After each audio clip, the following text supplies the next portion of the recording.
Hello ஆஸ்பெரண்ட்ஸ், இந்த வீடியோவில் வந்து நம்ம முகலாயர்களை பற்றி வந்து என்னென்னா சில முக்கியமான கொஷின்ஸ் வந்து எக்ஸாமில் கேட்டதை பார்க்க போகிறோம். ஃபஸ்ட்டு கொஷினில் என்ன கேட்டிருக்காங்க பாருங்கள். கீழ்காணும் வாக்கியங்களை கவனி. கூற்று காரணம் வந்து சொல்லி கேட்டிருக்காங்க. முதல்ல கூற்று என்ன சொல்லியிருக்காங்கன்னா, பாபர் முதலாம் பானிபட் போரில் வெற்றி பெற்றார் அப்படின்னு சொல்லியிருக்காங்க. பாபர் வந்து முதலாவது பானிபட் போரில் வந்து வெற்றி தானே பெற்றார், அதனால் கரெக்டு. 1526 பாபருக்கும் இப்ராஹிம் லோடிக்கும் நடுவில் வந்து போர் நடந்திருக்கும். பாபர் வந்து வெற்றி அடைஞ்சிருப்பார். சரிங்களா. பாபர் வந்து அதுக்கு முன்னாடி வந்து காபுல் ஆட்சி பண்ணிகிட்ருப்பார். முதல்ல ஃபர்கானா அப்படின்ற ஒரு இடத்துல இருப்பார் பாபர். ஃபர்கானா அப்படின்ற ஒரு இடத்த தான் ஆட்சி பண்ணிகிட்ருப்பார். இதுதான் அவங்க அப்பா ஆட்சி பண்ண இடம். அவங்க அப்பா இருந்ததுக்கப்புறமா இதை ஆட்சி பண்ணிகிட்ருப்பார், ஃபர்கானா அப்படின்ற பிளேஸ்.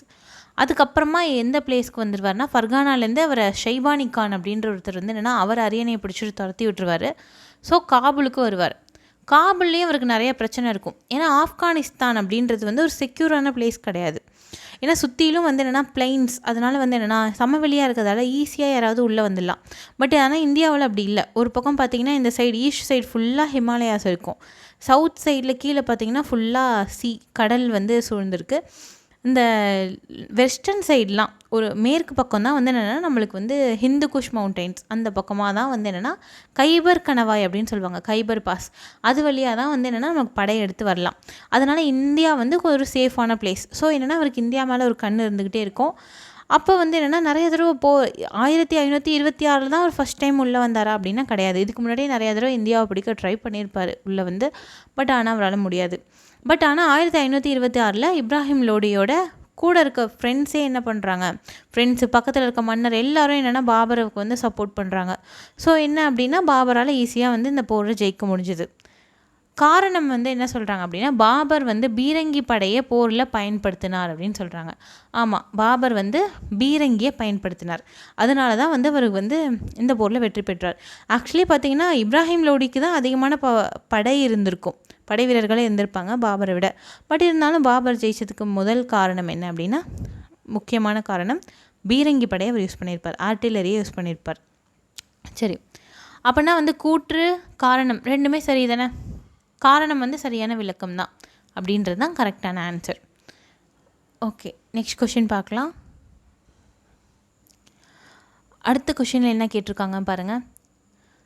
முகலாய காலத்தில் நடந்த முக்கியமான போர், அதோடைய வருஷத்தை வச்சு கேட்டிருக்காங்க. முதல் போர் எப்போ நடந்துச்சு அப்படின்னா கான்வா போர் சொல்கிறாங்களா. கான்வா போர் யாருக்கும் நடந்துச்சு அப்படின்னா பாபருக்கும் ராணா சங்காக்கும் நடுவில் நடந்துச்சு. 1527 பாபருக்கும் ராணா சங்கா அப்படின்ற மன்னர் ஒருத்தர் இருக்கார். ராஜபுத்திர மன்னர் தான் இவர். மேவார் ராஜபுத்திர மன்னர் ராணா சங்கா அப்படின்றவர். அவங்க ரெண்டு பேருக்கும் நடந்துச்சு. இந்த ராணா சங்காவோட பேரர் தான் ராணா பிரதாப். அவருக்கும் அக்பருக்கும் சண்டை நடக்கும். இங்கே தாத்தா ரெண்டு பேரும், பாபரும் இவரும் சண்டை போட்டுக்கிறாங்க. அடுத்தது பேரங்க ரெண்டு பேரும் சண்டை போட்டுப்பாங்க. அக்பரும் ராணா பிரதாப் சிங்கும் சண்டை போட்டுப்பாங்க. பேட்டில் ஆஃப் ஹால்டிகிட்டின்னு ஒன்று படிச்சிருப்போம், ஹால்டிகிட்டி போர் அப்படின்னு, அந்த போர். அடுத்தது பார்த்திங்கன்னா காக்ரா போர். காக்ரா போர் யாருக்கும் நடந்துச்சு அப்படின்னு பார்ப்போம்.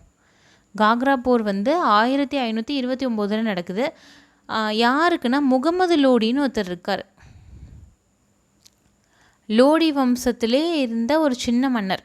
அதாவது லோடி வம்சம்னா டெல்லி ஆண்ட லோடி வம்சம் இல்லை. லோடி வந்தாங்கல்ல, ஆப்கானிஸ்தான்லேருந்து தான் நிறைய பரம்பரை வந்து வந்திருக்கும். முகலாய பரம்பரை இந்த சுல்தான் ஆட்சி காலத்தில், டெல்லி சுல்தானிய ஆட்சி காலத்தில் லோடி பரம்பரை வந்து ஆப்கானிஸ்தான்லேருந்து வந்த ஒரு பரம்பரை. அவங்க வந்து ஆட்சி பண்ணும்போது இன்னும் சின்ன சின்ன பகுதிகள்லாம் வந்து அங்கங்கே ஆட்சி பண்ணுவாங்க. லோடின்றது கிட்டத்தட்ட ஒரு ஃபேமிலி நேம், கேஷ் நேம் மாதிரி, அந்த மாதிரி இருக்கவங்க எல்லாருமே வந்து லோடி அப்படின்னு சொல்லுவாங்க. அந்த மாதிரி ஒரு லோடி வந்து ஆட்சி பண்ணிகிட்ருக்காரு முகமது லோடி. எங்கன்னா டெல்லி பக்கத்தில் வந்து ஒரு சின்ன ஏரியாவில் ஆட்சி பண்ணுறாரு. அவர்கிட்ட பாபர் வந்து என்னென்னா சண்டை போட்டு அவரையும் ஜெயிக்கிறார் முகமது லோடி. அடுத்தது சவுசா போர் அப்படின்னு பார்த்தீங்கன்னா அது யாருக்கும் நடந்துச்சு அப்படின்னா ஹுமாயூனுக்கும் ஷெர்ஷாக்கும் நடுவில் நடந்துச்சு. ஷெர்ஷா சூரி. சவுசா யாருக்கும் அப்படின்னா ஹுமாயூனுக்கும் ஷெர்ஷா சூரிக்கும் நடுவில் நடந்துச்சு. கன்னோசி போர் யாருக்கும் நடுவில் நடந்துச்சு அப்படின்னா ஹுமாயூனுக்கும் ஷெர்ஷாக்கும் தான் திரும்ப. சரியா, அதே தான். ஓகே, இப்போ என்ன இதுன்னு பார்ப்போம். ஃபஸ்ட்டுக்கு 4, ரெண்டாவதுக்கு 3, மூணாவதுக்கு 2 1, 4 3 2 1 அப்படின்னா ஆப்ஷன் பி தான் சரியான ஆன்சர். ஓகே, இந்த போர் பற்றிலாம் வந்து என்னென்னா, போர் படிக்கும்போது எப்போதுமே வருஷம் படிச்சுக்கோங்க. வருஷம் எக்ஸாக்டாக ஞாபகம் இல்லைனாலும் அட்லீஸ்ட் க்ரோனாலஜிக்கல் ஆர்டர். இப்போல்லாம் வந்து ரீசெண்டாக என்னென்னா வருஷம் டேரெக்டாக கேட்காம கால வரிசைப்படுத்துங்க அப்படின்னு சொல்லி கேட்குறாங்க. ஸோ க்ரோனாலஜிக்கல் ஆர்டர் வந்து ஞாபகம் வச்சுக்கோங்க. ஃபஸ்ட்டு என்ன நடந்துச்சு, அடுத்தது என்ன நடந்துச்சுன்னு. நெக்ஸ்ட் கொஷின் பார்க்கலாம். அடுத்த கொஷின் பாருங்கள். அமிர்தசரஸில் பொற்கோவில் கட்டியவர் யார்? இது சீக்கியர்கள் டாபிக் தானே. இது ஏன் இங்கே பார்க்குறோம் அப்படின்னா, இதில் ஒரு முக்கியமான விஷயம் வந்து நம்ம பார்க்க வேண்டியது இருக்குது.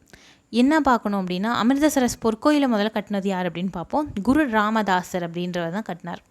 குரு ராமதாசர் அப்படின்றவர் கட்டினார். இவர் வந்து சீக்கியர்களுக்கு எத்தனாவது குரு அப்படின்னு பார்த்தீங்கன்னா, இவர் 4வது குரு. முக்கியமான குரு பேர்லாம் நான் எழுதுகிறேன், நீங்கள் நோட் பண்ணிக்கோங்க. ஃபஸ்ட்டு குரு யார் அப்படின்னு பார்த்தீங்கன்னா குருநானக். ஃபஸ்ட்டு குரு பேர் குருநானக். அடுத்தது முக்கியமானவர் வந்து இந்த குரு ராமதாசர் நம்ம பார்த்துட்டோம், 4வது குரு. 5வது குரு யாருன்னு பார்த்தீங்கன்னா குரு அர்ஜுன் தேவ். குரு அர்ஜுன் தேவ் அப்படின்றவர் 5வது குரு. இவரை வந்து யார் வந்து கொன்றுவாங்க, எக்ஸிக்யூட் பண்ணுறாங்க அப்படின்னு பார்த்தீங்கன்னா ஜஹாங்கீர் கொன்றுவார்.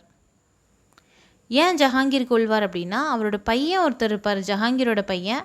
அவர் பேர் என்ன அப்படின்னா குஷ்ரு. இந்த குஷ்ரு என்ன பண்ணுவார் அப்படின்னா, ஜஹாங்கீரோட ஆட்சி காலத்தில் என்னென்னா போராட்டம் பண்ணுவார். எனக்கு ஆட்சி வேணும் அப்படின்னு சொல்லிட்டு போராட்டம் பண்ணுவார். பட் ஆனால் ஜஹாங்கீருக்கு வந்து கோவம் வந்துடும். இந்த குஷ்ருவுக்கு யார் ஆதரவு தெரிவிப்பா அப்படின்னா குரு அர்ஜுன் தேவ் தெரிவிப்பார். ஸோ என்ன ஒரு கோவம் வந்துடும். அதனால் வந்து என்னென்னா குஷ்ருவை தூக்கி ஜெயிலில் போட்டுருவார். இந்த குரு அர்ஜுன் தேவை வந்து கொன்றுவார். ஓகேவா. அடுத்தது வந்து என்னென்னா முக்கியமான குரு யாருன்னு பார்த்தீங்கன்னா இன்னொருத்தர் இருப்பார், 9வது குரு, குரு தேஜ் பகதூர். குரு தேஜ் பகதூர் அப்படின்னு ஒருத்தர் இருப்பார். இவர் வந்து என்னென்னா அவுரங்கசீப் தூக்கில் போட்டுருவார்.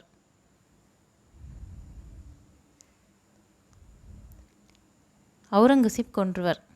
இவர் வந்து என்னென்னா அவுரங்கசீப் கூட்டிகிட்டு வந்து மதம் மாறலாம் சொல்வார். பட் ஆனால் அவர் கேட்க மாட்டார், இறந்துடுவார். சரிங்களா, அந்த மாதிரி வந்து நடந்துடும். அடுத்தது கடைசி குரு ஒருத்தர் இருப்பார், அவர் பேர் குரு கோபிந்த் சிங். குரு கோபிந்த் சிங் அப்படின்றவர் கடைசி குரு. இவர் ரொம்ப முக்கியமான குரு. ஏன்னா இவர் வந்து என்னென்னா கொஞ்சம் எச்சரிக்கை ஆகிடுவார். இவங்களாம் வந்து என்னென்னா 2 குருவை கொண்டுட்டாங்கல்ல முகலாயர்கள், அதனால் கொஞ்சம் எச்சரிக்கையாகி என்னென்னா இவர் ஒரு ஆர்மியை உருவாக்கிடுவார். சீக்கியர்களை வச்சு என்னென்னா ஒரு இராணுவத்தை உருவாக்குறார். அந்த இராணுவம் பேர் ரொம்ப முக்கியம், கால்சா. அந்த இராணுவம் பேர் சரியா, அந்த கால்சாவை உருவாக்குறார். ஓகே, இப்போ ஏன் இங்கே பார்த்தோம் அப்படின்னு தெரியுதா முகலாயர்கள் டாப்பிக்கில். ஏன்னா 2 குருவை வந்து என்னென்னா முகலாயர்கள் கொண்டிருக்காங்க. அதனால் முக்கியம். சீக்கியர்களுக்கும் முகலாயர்களுக்கும் நடுவில் இந்த மாதிரி ரிலேஷன்ஷிப் வந்து அவ்வளோ பெருசாக நல்லா இல்லை, அடிக்கடி சண்டை வந்துக்கிட்டே இருந்துச்சு. ஆனால் இதுக்கு எல்லாருக்கும் ஜஹாங்கீர் இவங்க எல்லாருக்கும் முன்னாடி ஒருத்தர் ஆட்சி பண்ணார்ல அக்பர், அவங்களுக்கும் சீக்கியர்களுக்கும் நல்ல ரிலேஷன்ஷிப் இருந்துச்சு. எப்படின்னு பார்ப்போம். ஆன்சர் குரு ராமதாசர் பார்த்தோமா. இந்த குரு ராமதாசருக்கு அமிர்தசரஸில் பொற்கோவில் கட்ட இடம் தந்தது யார், இடம் ஒதுக்கி தந்தது யாருன்னா அக்பர் தான். சரிங்களா, அக்பர் தான் வந்து இடம் ஒதுக்கி தரார். பட் ஆனால் அக்பருடைய டாலரண்ட் பாலிசி, மதம் வந்து என்னென்னா பெரிதுபடுத்தாமல் எல்லா மதத்தையும் வந்து என்னென்னா ஒன்றா மதிக்கிற விஷயத்தை வந்து என்னென்னா மற்ற ரூலர்ஸ் வந்து ஒழுங்காக பண்ணல. ஸோ என்ன அப்படின்னா அதனால் நிறைய ப்ராப்ளம் வந்துச்சு, அவங்க வந்து ஃபேஸ் பண்ணுற மாதிரி இருந்துச்சு. இந்த இடத்த கொடுத்தது யார் அப்படின்னு பார்த்தீங்கன்னா Akbar, Jalaluddin Muhammad Akbar. Okay, next question பார்க்கலாம். அடுத்த கொஷினில் என்ன கேட்டிருக்காங்க அப்படின்னு பாருங்கள். மேவாரின் ராணா பிரதாப் சிங்குக்கு எதிரான ஹால்திகாட் போர் நம்மளுக்கு தெரியும், 1576 நடந்துச்சு. முகலாய இராணுவத்தை வழி நடத்தியவர் யார் அந்த போரில் அப்படின்னு சொல்லி கேட்குறாங்க. யாருக்கும் நடந்துச்சு, அக்பரோட ஆட்சி காலத்தில் நடந்துச்சு, ராணா பிரதாப்புக்கு எதிராக நடந்துச்சு, இதெல்லாம் நமக்கு தெரியும். யார் வந்து அதை வழி நடத்திட்டு போனார் அப்படின்னு பார்த்தீங்கன்னா அக்பர் கிடையாது. அக்பரே வழி நடத்திட்டு போனார்னா இல்லை. இளவரசர் சலீமா அப்படின்னா கிடையாது. இளவரசர் சலீம் அப்படின்றது வேறு யாரும் இல்லை, ஜஹாங்கீர் தான். சின்ன வயசு பேர் அவருக்கு சலீம் அப்படின்னு வச்சுருப்பாங்க. மான்சிங்கா அப்படின்னு கேட்டால் மான்சிங் தான், பீர்பால்லாம் இல்லை. மான்சிங் தான் வந்து என்னென்னா வழி நடத்திட்டு போவார். இந்த மான்சிங் யார் அப்படின்னு பார்த்தீங்கன்னா அவரோட ஒய்ஃப், அக்பரோட ஒய்ஃப் ஜோதா இருக்காங்கல்ல, ஜோதாபாய் அப்படின்ற ஹர்காபாய், அவங்களுடைய பிரதர் ஒருத்தங்க இருப்பாங்க, பகவான் தாஸ். இந்த பகவான் தாஸோட பையன்தான் இந்த மான்சிங். இவரும் வந்து அக்பரோட அவையில் பெரிய பொறுப்பில் இருப்பார். இங்கே என்னவா இருக்கார் அப்படின்னு பார்த்தீங்கன்னா மீர் பக்ஷி அப்படின்ற போஸ்டிங்கில் இருக்கார். மீர் பக்ஷி அப்படின்ற போஸ்டிங் வந்து கிட்டத்தட்ட தமிழில் சொல்லணும்னா தளபதி மாதிரி, படை தளபதி மாதிரி அந்த போஸ்டிங்கில் இருக்கார். பெரிய போஸ்டிங் மீர் பக்ஷி அப்படின்ற அந்த போஸ்டிங். அந்த போஸ்டிங்கை யார் க்ரியேட் பண்ணது, அந்த பதவி யார் உருவாக்குனதுன்னு கூட கொஷின் கேட்கலாம். அக்பர் தான் உருவாக்குனார். அந்த பதவியில் இருந்தவர் மான்சிங், ராஜா மான்சிங் அப்படின்றவர் இருந்தார். சரிங்களா? அவர் தான் வந்து என்னென்னா வழி அனுப்பிட்டு போகிறார், வழி நடத்திட்டு போகிறார். ஓகே, நெக்ஸ்ட் கொஷின் பார்க்கலாம். அடுத்த கொஷினில் என்ன கொடுத்துருக்காங்கன்னு பாருங்கள். தீன் இலாஹி என்று அழைக்கப்பட்ட ஒரு தேசிய சமயம் இவரால் தோற்றுவிக்கப்பட்டது. தீன் இலாஹி அப்படின்றது வந்து என்னென்னா ஒரு சமயம், ஒரு ரிலீஜியன் மாதிரி. அந்த ரிலீஜன் வந்து யார் உருவாக்கி வச்சது அப்படின்னு சொல்லி கேட்குறாங்க. இது யார் உருவாக்கி வச்சது அப்படின்னா அக்பர் தான். ஏன்னா இவர் தான் வந்து என்னென்னா எந்த மதத்தையும் வந்து என்னென்னா பிரித்து பார்க்காம எல்லாத்தையும் சமமாக பார்த்தார். அக்பரோட மத கொள்கையே ஒரு ஃபேமஸானது. அப்புறம் வேறு என்ன அக்பர் பண்ணியிருக்கார் அப்படின்னா ஜிஸ்யா வரி ஒழிச்சார். ஜிஸ்யா வரி, புனித பயண வரி நீக்கம்,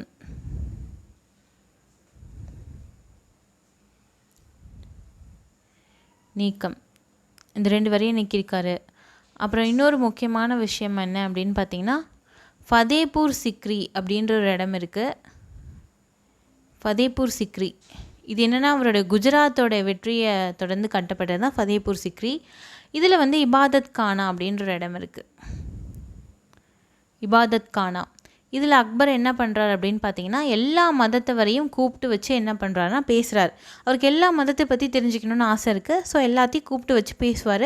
கூப்பிட்டு வச்சு பேசிவிட்டு எல்லா மதத்தில் இருக்க நல்ல விஷயங்களையும் எடுத்து என்னென்னா அந்த தீன் இலாஹி அப்படின்ற ஒரு சமயத்தை க்ரியேட் பண்ணுறாரு. பட் இதானால் என்னென்னா அக்பர் இறந்ததுக்கப்புறமா இந்த மதம் வந்து ஃபேமஸ் ஆகலை. அவரோட வந்து என்னென்னா இந்த மதமும் என்ன அழிஞ்சு போச்சு. சரியா? ஒரு பீர்பால் இது மாதிரி ஒரு சில முக்கியமான பர்சன்ஸ் வந்து ஃபாலோ பண்ணாங்க அவர் இருக்கிற வரைக்கும். அவர் இறந்ததுக்கப்புறமா இந்த மதத்துக்கு வந்து முக்கியத்துவம் கொடுக்கல, தீன் இலாஹி மதத்துக்கு. இந்த இபாதத் கானால போர்ச்சுகீசியர்கள் வருவாங்க. போர்ச்சுகீசியர்களுக்கும் வந்து அழைப்பு கொடுத்துருப்பாங்க. ஏன்னா அவங்களும் ஒரு மதத்தை சேர்ந்தவங்க, கிறிஸ்தவத்தை சேர்ந்தவங்க. அதனால் போர்ச்சுகீசியர்களையும் அழைச்சிருப்பாங்க. அந்த போர்ச்சுகீசியர்கள் என்ன பண்ணுவாங்க அப்படின்னா அவங்க வணிகம் நோக்கத்துக்காக வந்திருந்தாலும் வணிக நோக்கத்துக்காக வந்திருந்தாலும் அவங்களோட இன்னொரு நோக்கம் என்ன அப்படின்னு பார்த்தீங்கன்னா ஒரு பக்கம் முஸ்லீம்ஸோட ராஜ்யம் அதிகமாக இருக்குது. ஓட்டமான் துருக்கியர்கள் நம்ம பார்த்தோம்ல, முஸ்லீம்ஸ் டாமினேஷன் ரொம்ப அதிகமாக இருக்குது. ஸோ கிறிஸ்டியன் டாமினேஷன் அதிகப்படுத்தணும் அப்படின்னு உங்களுக்கு ஆசை இருக்குது. அவங்க என்னென்னா அக்பர் கூப்பிட்டதை தப்பாக புரிஞ்சுக்கிட்டு நம்ம வந்து அக்பரை கிறிஸ்டியானிட்டிக்கு சேஞ்ச் பண்ணிடலாம் அப்படின்னு வந்து என்னென்னா ஒரு கனவு கண்டாங்க. அந்த கனவுக்கு வந்து என்ன பண்ணாங்க அப்படின்னு பார்த்தீங்கன்னா இன்னொரு முக்கியமான விஷயம் பண்ணியிருப்பாங்க. அக்பரோட ஒய்ஃப் ஜோதாபாய்க்கு வந்து ஒரு பட்டம் கொடுத்துருப்பாங்க. மேரி ஆஃப் த ஏஜ் அப்படின்னு ஒரு பட்டமும் கொடுத்துருப்பாங்க அக்பரோட ஒய்ஃப். ஸோ அக்பரை வந்து கிறிஸ்தவ மதத்தை மாற்றம் பண்ணுறதுக்கு வந்து ட்ரை பண்ணியிருப்பாங்க. ஆனால் அவங்களுடைய இது வந்து பலிக்காது. சரியா? ஓகே, இதோட வந்து இந்த வீடியோ முடியுது. நெக்ஸ்ட் வீடியோவில் நம்ம இன்னும் கொஞ்சம் இம்பார்ட்டண்ட்டான கொஷின்ஸோடு பார்க்கலாம். தேங்க்யூ.